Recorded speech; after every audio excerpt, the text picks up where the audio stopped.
Guys, magandang hapon at ngayon ay magluluto tayo ng ating food guys. Ito ay miswa. So, ang ating sahog ay yung natira kong pritong tulingan guys. Ayan ang aking sahog for today. At ito lang ang aking kakainin guys. Hindi na ako mag-rice kasi miswa is enough na kahit walang kanin. So, ayan guys, nilagay na natin ang miswa.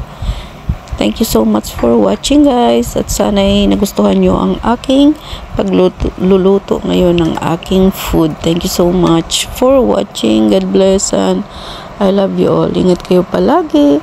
Na nga guys, at napakuluan na natin ng ating miswa. Ilagay na natin ang ating pipino. So pipino lang guys ang nilagay ko kasi walang ibang gulay dito sa bahay.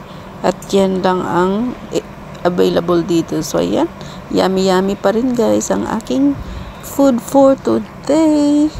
And ayan na nga guys, at syempre lagay na natin yan.